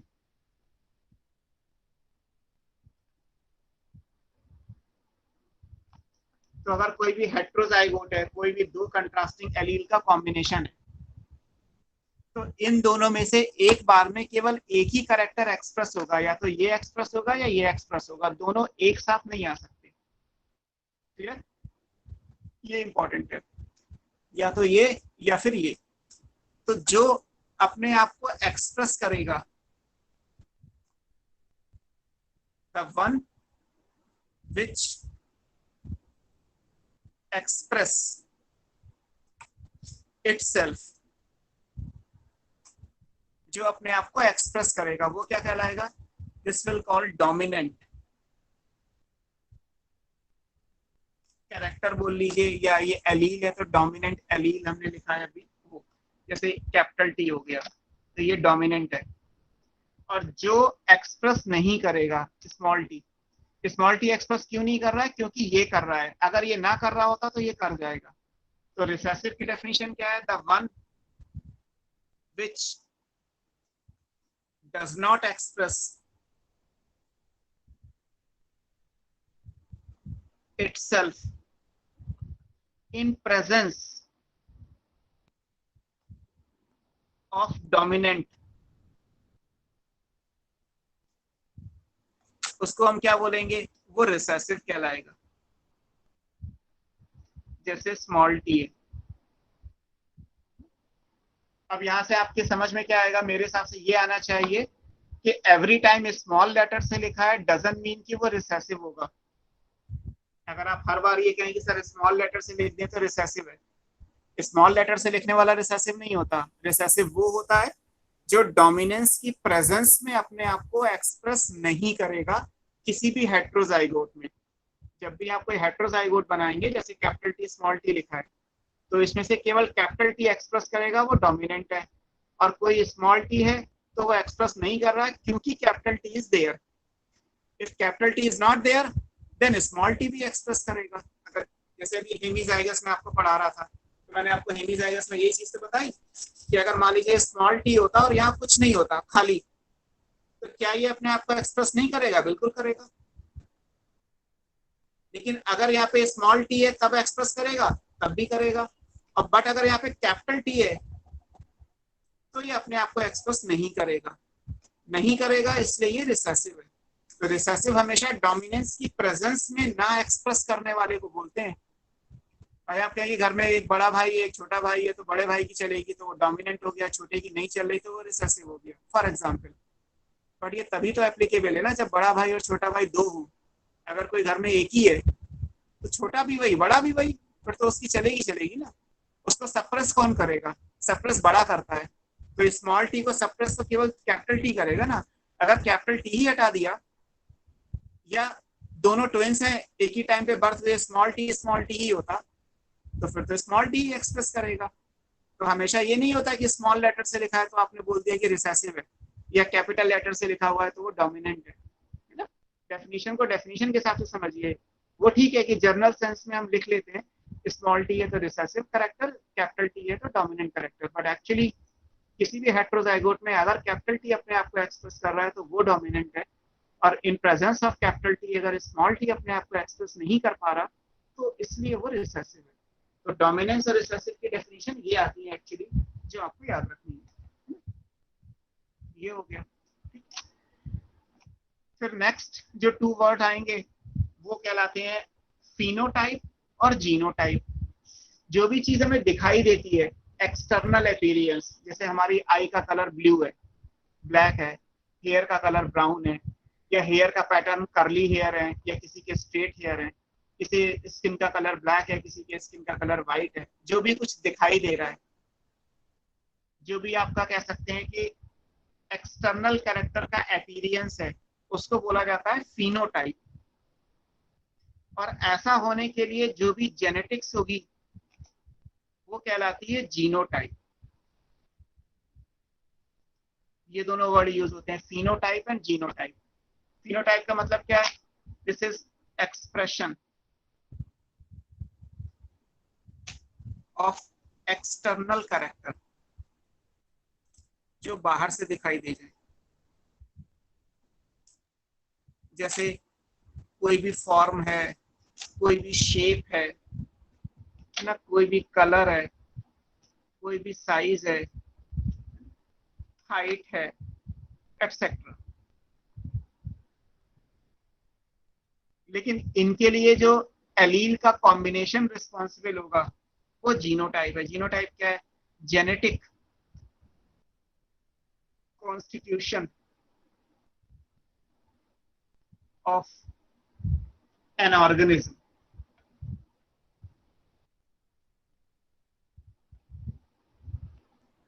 तो ये कहलाएगा। जैसे अगर मैं लिखूं कि फिनोटाइप क्या है? टॉल, ये फिनोटाइप है। तो इसका जीनोटाइप क्या लिखा जाएगा? कैपिटल टी कैपिटल टी, ये जीनोटाइप हो गया। इस तरीके से जैसे राउंड आपको दिखाई दे रहा है, सीड, ये क्या है? ये फिनोटाइप है। अगर इसके लिए मैं कैपिटल आर लिख रहा हूं तो ये क्या है? ये जीनोटाइप है। इस तरीके से आपको याद रखना है।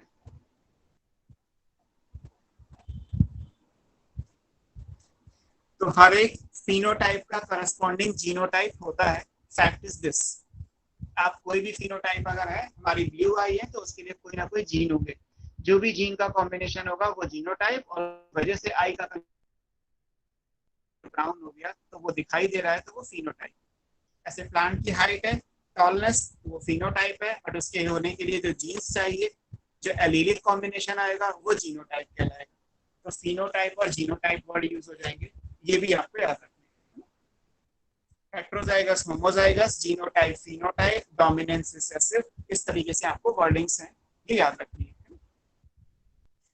इसके बाद नेक्स्ट वर्ड क्या आते हैं? क्रॉस कैसे कराए जाएंगे? तो क्रॉस कराने का मतलब है आप एक कैरेक्टर को क्रॉस लेके कराओगे तो वो मोनोहाइब्रिड आ जाएगा, one pair of contrasting character. अगर टू पेयर है तो डाई हाइब्रिड हो जाएगा। अगर दो से ज्यादा है तो पॉली हाइब्रिड भी बोल सकते हो, नहीं तो डाई हाइब्रिड बोल सकते हो। अलग अलग वर्ड आ सकते हैं।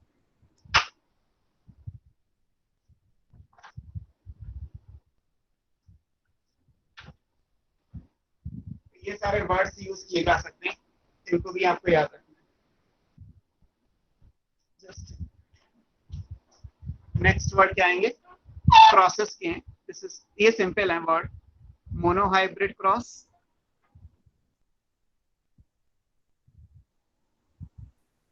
मोनोहाइब्रिड का मतलब है व्हेन क्रॉस इज मेड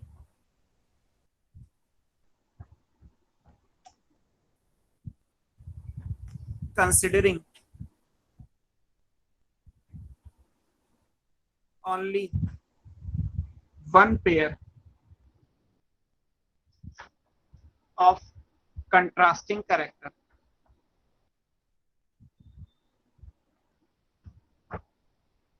अगर एक कंट्रास्टिंग कैरेक्टर को लेके क्रॉस किया गया है तो मोनोहाइब्रिड क्रॉस।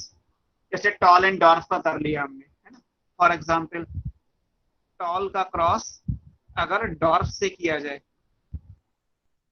तो क्या कहलाएगा? मोनोहाइब्रिड। ये प्लांट हाइट है। अब ये मत कर दीजिएगा कि टॉल का क्रॉस हम राउंड से कर दें। तो एक तो आपने लिया है प्लांट हाइट का जीन टॉल, और एक आपने ले लिया सीड का शेप राउंड, तो ये तो दो जीन हो गए। यहाँ पे क्या लिखा है? एक पेयर कंट्रास्टिंग कैरेक्टर का। तो प्लांट हाइट का क्रॉस कर लीजिए, प्लांट हाइट में दो वैरायटी है, टॉल एंड डॉर्फ, आपस में क्रॉस कर लीजिए, मोनोहाइब्रिड कहलाएगा। ऐसे दो कंट्रास्टिंग कैरेक्टर ले लेंगे तो डाई हाइब्रिड हो जाएगा।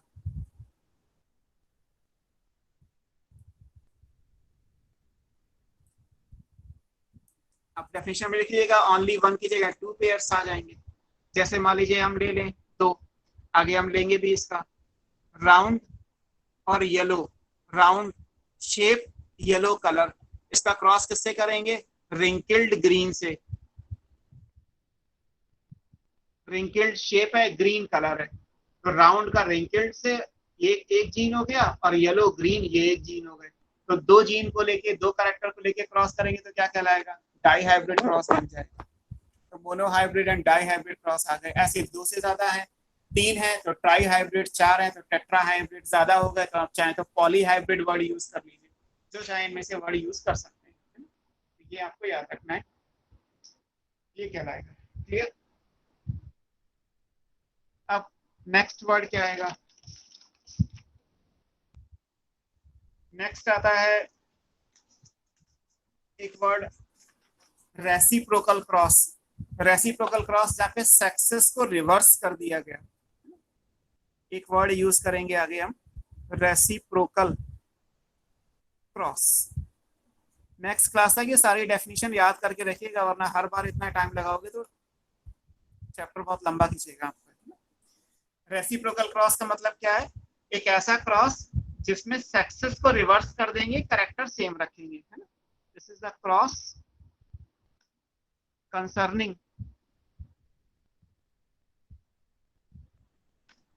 the same traits, same character रखने हैं, but with reverse sexes। Sex बदल देंगे, कैरेक्टर सेम रखेंगे। और जब आप सेक्स बदल दोगे तो क्रॉस क्या कहलाएगा? रेसिप्रोकल क्रॉस कहलाएगा। जैसे फॉर एग्जांपल आप टॉल एंड डॉर्फ का क्रॉस करा रहे हैं, तो टॉल आपने लिया है मेल में, साइन बना दो, ये मेल का साइन है, और डॉर्फ लिया है फीमेल में। अब एक क्रॉस और करिए जिसमें आप फिर क्रॉस टॉल एंड डॉर्फ का ही कराएंगे, बट अब की बार जो टॉल है वो आप लेंगे फीमेल में और जो डॉर्फ है वो लेंगे मेल में। तो ये दोनों क्रॉस आपस में क्या कहलाएंगे? रेसिप्रोकल। कैरेक्टर सेम रखे हमने, टॉल एंड डॉर्फ, सेक्सेस को रिवर्स कर दिया। जो हमने मेल से कैरेक्टर लिया था वो दूसरे क्रॉस में फीमेल को दे दिया, और जो फीमेल से लिया था वो मेल को दे दिया, है ना। इस बात का फर्क क्या पड़ेगा? आपको मैंने पिछली क्लास में जब सक्सेस पढ़ाए थे, सक्सेस के रीजन, तो उसमें एक लिखा था कि large number of progeny Mendel को मिला था बाय रेसिप्रोकल क्रॉसेस, है ना। मेंडल तो ये कहते हैं कि F1 में डोमिनेंट कैरेक्टर आएगा, वो ये नहीं कहते कि डोमिनेंट कैरेक्टर मेल से आएगा या फीमेल से आएगा, ये तो हम कह ही नहीं सकते। अगर मान लीजिए एक होमोलॉगस पेयर ऑफ क्रोमोसोम है, तो आप ये कैसे कह सकते हो कि वो क्रोमोसोम मदर का है या फादर का है बिना मैच करे? या तो जेनेटिक, ये डीएनए फिंगरप्रिंटिंग है, आप अपने आप को मैच कर लो कि भाई 23 क्रोमोसोम मदर के हैं, 23 फादर के हैं, इसलिए हम मदर फादर की बायोलॉजिकल सन बन गए या डॉटर बन गए। पर अगर नहीं है डीएनए फिंगरप्रिंटिंग का ऑप्शन, तो आप अपनी सेल को देख के ये कैसे कह सकते हो? उसको कोई लेबलिंग थोड़ा है कि ये मेल है या ये फीमेल है, वो तो सिर्फ पेयर है होमोलॉगस क्रोमोसोम का, उसमें से कोई भी मेल हो सकता है, कोई भी फीमेल हो सकता है, दोनों सेम है, इसीलिए होमोलॉगस है। तो रेसिप्रोकल क्रॉस का पर्पस ये होता है कि अगर हम टॉल एंड डॉर्फ का क्रॉस कर रहे हैं तो 100 प्लांट ऐसे लिए हमने, तो 100 हम ऐसे भी ले सकते हैं, तो होगा क्या? 200 प्लांट पे हमारा रिसर्च हो जाएगी। और जब नंबर बढ़ता है तो मैंने आपको बताया था एरर कम हो जाएगी, एरर कम होगी तो डेटा की एक्यूरेसी हो जाएगी, जो मेंडल ने ऑलरेडी की थी बाय लार्ज सैम्पलिंग साइज। इसीलिए बुक में लिखा है कि उन्होंने large number of reciprocal crosses को परफॉर्म किया, जिससे उनके डेटा की क्रेडिबिलिटी बढ़ गई। तो डेटा क्रेडिबिलिटी बढ़ाने के लिए उन्होंने इस टाइप के प्रोसेस को किया, ये याद रखिएगा। फिर एक वर्ड हम हाइब्रिड यूज करते हैं। हाइब्रिड का मतलब क्या है? फर्स्ट जनरेशन का है तो वो F1 हाइब्रिड कहलाता है। F1 का मतलब है फर्स्ट, 1 का मतलब F स्टैंड फॉर फीलियल, और hybrid generation, first filial generation of hybrid, तो वो क्या कहलाएगा? F1 हाइब्रिड कहलाएगा। और फर्स्ट फीलियल या F1 हाइब्रिड कहाँ से आता है? दो पेरेंट को क्रॉस करा के, अगर ये पेरेंट है तो इनसे क्रॉस करके जो भी बनेगा वो क्या कहलाएगा? F1 हाइब्रिड कहलाएगा। ये कैसे बनेगा? Produced from a cross between two genetically different parents या इंडिविजुअल, कुछ भी लिखना चाहिए लिखिए। जैसे ये टॉल है, ये डॉर्फ है। अगर आप दोनों टॉल का क्रॉस करोगे तो वो हाइब्रिड नहीं बनेगा। दोनों डॉर्फ का आपस में क्रॉस कर दोगे तो भी हाइब्रिड नहीं आएगा। टॉल एंड डॉर्फ का करोगे, जेनेटिकली डिफरेंट पेरेंट लोगे, और तब जो हाइब्रिड बन के आएगा पहला वो कहलाएगा F1, और फिर आप F1 से जो बनेगा वो F2, second filial generation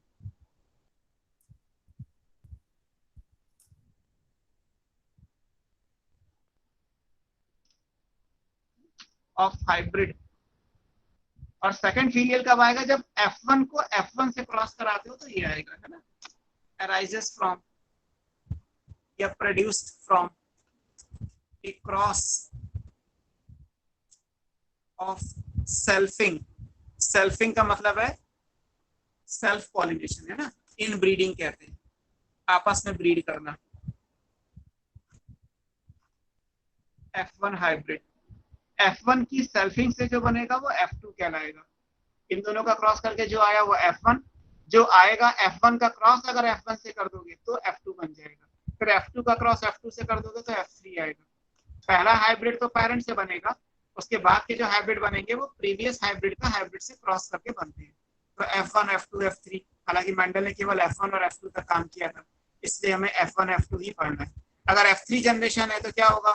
third filial generation of hybrid arises from a cross और selfing inbreeding of F2 hybrid. F2 से F3 आएगा, F1 से F2 आ गया, और F1 खुद कहाँ से आया? From the two genetically different parents. तो ये हाइब्रिड की डेफिनेशंस यूज की जाएंगी। आपने पिछले चैप्टर में इमैस्कुलेशन और बैगिंग तो पढ़ा ही होगा। इमैस्कुलेशन आपको पढ़ाया गया होगा, जहाँ पे पॉलिनेशन या सेल इंटरेक्शन दिया है ना। किसी भी बाइसेक्सुअल फ्लावर में से अगर मेल रिप्रोडक्टिव पार्ट को कट कर देते हैं बर्ड स्टेज में तो वो इमैस्कुलेशन कहलाता है ना। तो इमैस्कुलेशन में जरूरत नहीं पड़ेगा, लेकिन अगर कहीं वर्ड आ जाए तो sexual reproduction in flowering plant में दिया हुआ है। अब नेक्स्ट वर्ड क्या आएगा? ये सी नीट 2019 का क्वेश्चन था ये। पुनेट स्क्वायर, पुनेट पर्सन का नाम है, PUNNETTE स्क्वायर, या इसको चेकर बोर्ड कहते हैं।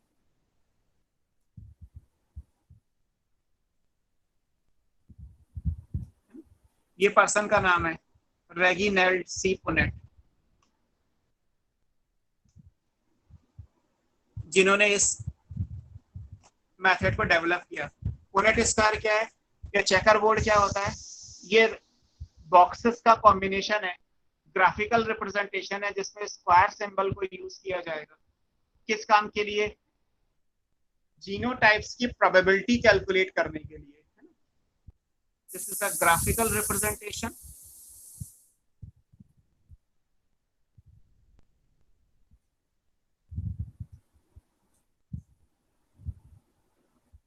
और स्क्वायर सिंबल्स ऑफ जनरेशंस। किस चीज के लिए? To calculate the probability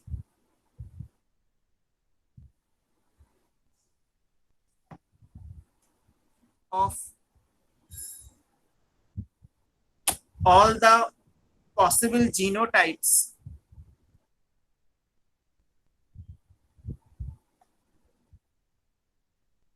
to calculate the probability of all the possible genotypes of offspring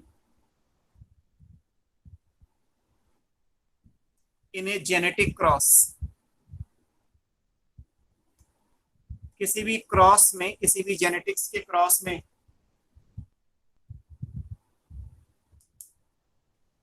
of springs के जीनोटाइप की प्रोबेबिलिटी को कैलकुलेट करने के लिए जो सिंबल या जो ग्राफिकल रिप्रेजेंटेशन किया जाएगा उसको पुनेट स्क्वायर कहते हैं। तो आपको ये पुनेट स्क्वायर याद रखना है कि व्हाट इज पुनेट स्क्वायर। और इससे क्वेश्चन नीट 2019 में ही आया था, पिछले साल ही क्वेश्चन आया था कि पुनेट स्क्वायर है क्या। तो आपको ये डेफिनेशन, जैसे हम बॉक्सेस बनाएंगे मोनो हाइब्रिड या डाई हाइब्रिड क्रॉस के लिए अगली क्लास में, तो उन बॉक्सेस जो हम बना रहे हैं उसका पर्पस ये होता है कि हमें जीनोटाइप्स की ऑल पॉसिबिलिटीज पता करनी है, प्रोबेबिलिटी निकालनी है। किसी भी जेनेटिक क्रॉस के लिए, तो उसको एक नाम दे दिया गया क्योंकि वो रेगिनाल्ड सी पुनेट ने डेवलप किया, इसलिए उस मेथड को नाम दे दिया गया पुनेट स्क्वायर मेथड या चेकर बोर्ड मेथड कहलाता है। तो ये वर्ड आपको याद रखना। और एक वर्ड लास्ट में आपके आएगा, जीनोम और जीन पूल। एक वर्ड जीनोम आता है। जीनोम क्या है? ये टोटल सेट ऑफ जीन है।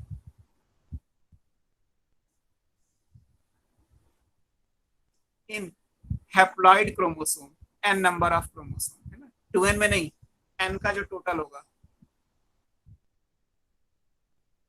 मान लीजिए हमारे स्पर्म में, स्पर्म हैप्लॉइड है, एग हैप्लॉइड है, तो हमारे स्पर्म और एग में जो टोटल नंबर ऑफ जीन्स है वो हमारा क्या कहलाएगा? जीनोम कहलाएगा। हमारा n = 23 है, तो 23 क्रोमोसोम से हमारा क्या बनेगा? जीनोम बन जाएगा। 23 में Y है तो मेल का जीनोम, 23 में X है तो फिर फीमेल का जीनोम। तो किसी भी इंडिविजुअल का जो हैप्लॉइड सेट ऑफ क्रोमोसोम होगा उस पर जितने भी जीन्स है उन सबका सम क्या कहलाएगा? जीनोम कहलाएगा। लेकिन total set of chromosome in an individual, अगर आप यही सेट इंडिविजुअल में ना लेके इंडिविजुअल की पॉपुलेशन में लेते हैं, 10,000 लोगों पे स्टडी किया गया और तब हमने एक टोटल सेट ऑफ जीन निकाला, तो वो क्या कहलाएगा?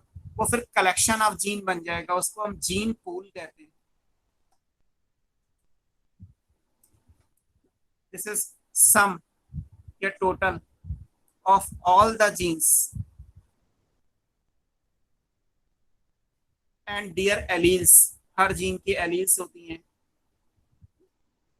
इन एन इंटरब्रीडिंग पॉपुलेशन। इंटरब्रीडिंग का मतलब है बिलोंगिंग टू सेम स्पीशीज। जैसे मान लीजिए हम आगे पढ़ेंगे जीन पूल हमारे लिए क्यों एप्लीकेबल होगा। मेरा ब्लड ग्रुप बी पॉजिटिव है फॉर एग्जांपल, तो मेरे पास बी ब्लड ग्रुप के लिए 2 एलील होंगे जिनसे मेरे ब्लड ग्रुप का जीन बन जाएगा। अब अगर आप मेरा जीनोम देखोगे तो केवल बी ब्लड ग्रुप ही तो मिलेगा आपको, लेकिन आपने पढ़ा है कि ब्लड ग्रुप तो ए बी होता है, ओ बी होता है और ए बी भी होता है। सारे ब्लड ग्रुप के आपको अगर जीन्स देखने तो कैसे मिलेंगे? वो तभी मिल सकते हैं जब आप ह्यूमन की पॉपुलेशन को स्टडी करोगे। अगर आप एक इंडिविजुअल को स्टडी करोगे तो एट ए टाइम आपको एक ही ब्लड ग्रुप मिलेगा, चारों ब्लड ग्रुप आपको मिलेंगे कहाँ पे? ह्यूमन पॉपुलेशन में। तो जीनोम में तो केवल एक ब्लड ग्रुप होगा, लेकिन अगर आप पूरी पॉपुलेशन लोगे तो उस पूरे जीन पूल में आपको all the 4 type of blood groups मिल जाएंगे। तो कई बार हमें जीन पूल की स्टडी करनी पड़ती है और कई बार हमें जीनोम की भी करनी पड़ती है। तो जीनोम और जीन पूल वर्ड भी याद रखिएगा। वैसे तो ये सारी डेफिनेशंस आगे चैप्टर में 20 में एनसीईआरटी में दी थी, बट फिर भी हमने एक साथ इसलिए पढ़ा क्योंकि ये वर्ड बार बार यूज होंगे। अब इनको अच्छे से याद कर लीजिएगा, समझ लीजिएगा, सो दैट कि अब हम जब मोनोहाइब्रिड क्रॉस पढ़ें तो हम सीधे सीधे क्रॉस बनाएंगे। अब हम उसको ये नहीं बताएंगे कि ये जीनोटाइप है, फिनोटाइप है, होमोजाइगस, हेट्रोजाइगस, ये प्योर लाइन है, ये हम सेल्फिंग करा रहे हैं, हम अब चेकर बोर्ड बना रहे हैं, हम अब जीनोम ले रहे हैं, या कब हमें जीन पूल लेना है, क्यों ये F1 हाइब्रिड है, क्यों ये F2 है, डोमिनेंट कैरेक्टर क्यों लिखा गया, रिसेसिव क्यों लिखा गया। तो ये सारी बातें पहले ही पढ़ा दी गई आपको, सो दैट कि आगे आप बार बार ना पूछें। आप इनको अच्छे से याद कर लीजिए, समझ लीजिए, और उसके साथ फिर हमें डायरेक्टली मोनोहाइब्रिड क्रॉस और मेंडल के जो लॉज हैं डोमिनेंस और सेग्रीगेशन, और फिर डाई हाइब्रिड क्रॉस, उससे जो लॉ आएगा वो इंडिपेंडेंट असॉर्टमेंट, ये पढ़ना है। क्लियर? कुछ आ रहा है समझ में आप लोगों को?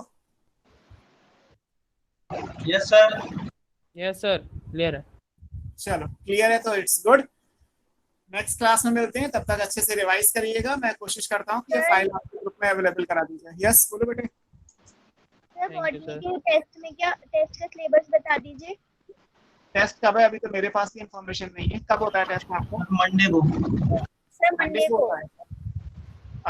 अगर टेस्ट मेरे कंटेंट से आएगा तो जितना मैंने पढ़ा दिया जेनेटिक्स में इसी में से आ जाएगा, और अगर सेक्सुअल रिप्रोडक्शन फ्लावरिंग प्लांट का कुछ आएगा तो मैं आपको, मतलब अभी क्योंकि पहला टेस्ट है तो मुझे एक बार कमल सर से बात कर लूंगा, फिर बताता हूँ आपको मैं, है ना? आपका पिछला टेस्ट